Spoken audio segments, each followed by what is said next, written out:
A pobreza e a riqueza são frutos do pensamento. Agora presta muita atenção. Quando Hill diz que a pobreza e a riqueza são frutos do pensamento, ele está nos forçando a olhar para algo que normalmente passa despercebido. A vida exterior, na maioria das vezes, não nasce apenas do que desejamos ocasionalmente, mas do padrão mental que cultivamos repetidamente. Não é uma frase isolada que define o rumo, não é uma emoção de um dia, não é um momento de entusiasmo, é o pensamento dominante, é a narrativa interna repetida, é a interpretação constante, é aquilo que sua mente aceita como verdade central sobre você, sobre o mundo, sobre o dinheiro, sobre o sucesso, sobre a possibilidade de mudança. E é justamente aí que muita gente se perde. Porque deseja riqueza, mas pensa escassez, deseja paz, mas alimenta caos. Deseja crescimento, mas mantém pensamentos que enfraquecem, atrasam, diminuem e sabotam. Fala em prosperidade, mas passa o dia inteiro reverenciando medo, comparação, derrota, desvalorização e atraso. E então se pergunta por que a vida não responde da forma como gostaria. Só que a mente não está sustentando com constância o mesmo tipo de direção que a boca declara desejar. Napoleon Hill entendia que pensamento não é detalhe, pensamento é semente. E semente, quando regada todos os dias, cedo ou tarde, cria raiz. Se você alimenta constantemente pensamentos de incapacidade, de derrota, de escassez, de medo, de falta, de desordem e de resignação, vai criando dentro de si uma atmosfera mental que influencia escolhas, tolerâncias e comportamentos. E essas escolhas, tolerâncias e comportamentos vão moldando sua realidade de forma lenta, silenciosa, mas profunda. Quero abrir aqui um parêntese breve. Se esse tipo de conteúdo fala com você de uma forma mais profunda, existe uma área de membros feita com muito carinho para quem quer fortalecer a mente, amadurecer a fé e construir uma mudança com mais constância. É um espaço para quem sente que não precisa só de motivação momentânea, mas de ambiente certo para sustentar crescimento real. Voltando ao centro da conversa, pensa comigo. Uma pessoa que repete o dia inteiro, mesmo que só por dentro, que nada dá certo para ela, que sempre falta dinheiro, que sua vida é travada, que não consegue manter constância, que não nasceu para prosperar, que tudo é difícil demais, começa a viver sob a influência dessa programação. Isso afeta como ela se enxerga, o que aceita, o que tenta, o que abandona, o que tolera, o que constrói e até o que nem chega a imaginar como possível. E o mais perigoso é que, com o tempo, esse pensamento deixa de parecer programação e passa a parecer realidade absoluta. A pessoa já não percebe mais que está repetindo uma construção mental. Acha que só está sendo realista. Mas Hill nos confronta exatamente aqui, porque ele mostra que muitas vezes o que a pessoa chama de realismo já é apenas escassez repetida por tanto tempo que virou lente. E aqui está uma chave muito poderosa. A riqueza no pensamento de Hill não começa no dinheiro. Começa na consciência. Começa no modo como a mente se organiza. Começa na forma como você passa a interpretar o próprio valor, a própria capacidade, o próprio futuro e a própria relação com o mundo. Antes de enriquecer por fora, a pessoa precisa começar a romper com certos acordos mentais com a pobreza por dentro.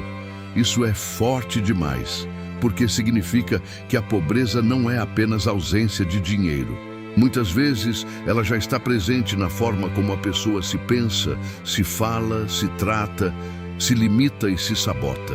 Está no costume de esperar pouco, está na normalização do caos, está na incapacidade de imaginar algo maior sem culpa, está no hábito de reforçar derrota antes mesmo de tentar, está na linguagem que diminui, está na passividade diante do próprio destino. Agora eu quero te fazer uma pergunta muito séria. Quais pensamentos têm sido mais constantes dentro de você nos últimos dias? Eles têm te empurrado para a construção ou para a resignação? Para a clareza ou para o medo? Para a dignidade ou para a autossabotagem? Porque, no fundo, essa pergunta revela muito mais sobre a direção da sua vida do que parece. Comenta aqui embaixo, se fizer sentido para você. Qual pensamento você sente que mais precisa romper hoje? E se você quiser aplicar esse conteúdo de forma prática, eu preparei um plano de 21 dias que está na descrição. É para quem quer sair só da reflexão e começar uma mudança mais concreta, disciplinada e consciente. Existe ainda algo muito profundo nessa frase de Hill. Quando ele diz que a pobreza e a riqueza são frutos do pensamento, ele também está dizendo que a mente humana participa da construção do próprio ambiente interior. E esse ambiente interior, mais cedo ou mais tarde, afeta o ambiente exterior. Não como mágica simplista, mas como consequência acumulada. Pensamentos criam percepções. Percepções moldam escolhas. Escolhas repetidas criam padrões. E padrões sustentados constroem destinos. É por isso que tanta gente trabalha duro e mesmo assim continua travada. Porque esforço sem reeducação mental muitas vezes vira desgaste em círculo. A pessoa até luta, até corre, até se esforça, mas continua pensando como quem vive em falta, como quem espera perder, como quem nunca acredita totalmente que pode sustentar algo maior. E então, o pensamento sabota o que o esforço tenta erguer. Napoleon Hill sabia que a riqueza verdadeira exige uma nova lealdade mental. A mente precisa começar a fazer aliança com ordem, com visão, com responsabilidade, com disciplina, com possibilidade, com construção. Precisa parar de tratar escassez como identidade. Precisa parar de repetir a velha narrativa como se ela fosse inevitável. Precisa deixar de usar o passado como argumento definitivo contra o futuro. Talvez seja isso que esteja faltando para muita gente. Não mais desejo de mudança, porque desejar muita gente deseja. Talvez esteja faltando uma ruptura séria com a forma antiga de pensar. Porque não dá para colher mentalidade de riqueza enquanto se rega o solo interno com frases de derrota. Não dá para construir abundância enquanto se chama de humildade a própria autodesvalorização. Não dá para pedir paz enquanto se alimenta guerra interior todos os dias. E aqui entra um ponto essencial. Mudar pensamento não é mentir para si mesmo. Não é fingir que tudo está perfeito. Não é repetir frases vazias, sem profundidade. Mudar pensamento é parar de fazer do problema o centro permanente da consciência. É reconhecer a dificuldade sem transformá-la em identidade. É sofrer sem se definir pela dor. É reorganizar o discurso interno de maneira que ele pare de trabalhar contra a vida que você diz querer construir.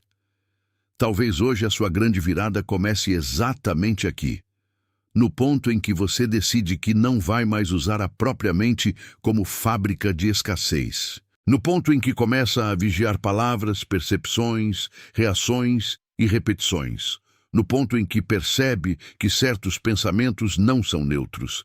Eles plantam, eles reforçam, eles moldam, e se moldam, então precisam ser escolhidos com mais seriedade. No fim, Hill tinha razão. A pobreza e a riqueza são frutos do pensamento. Não porque o pensamento sozinho faz tudo, mas porque ele participa de tudo. Ele alimenta a direção, ele influencia a postura, ele condiciona a coragem. Ele fortalece ou enfraquece a visão. Ele ajuda a construir ou ajuda a sabotar. E talvez a sua nova fase não esteja esperando só mais esforço. Talvez esteja esperando uma mente que pare de produzir, em silêncio, aquilo que contradiz tudo o que o coração diz querer viver. Se esse conteúdo falou com você, curta, compartilhe e comenta aqui embaixo.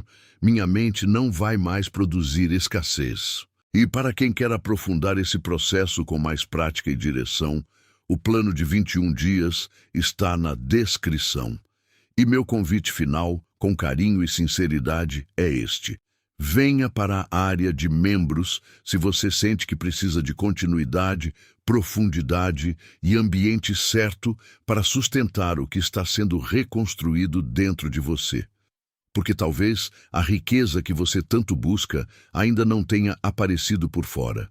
Mas se a sua mente começar a produzir outro tipo de fruto por dentro, o começo da mudança já terá acontecido.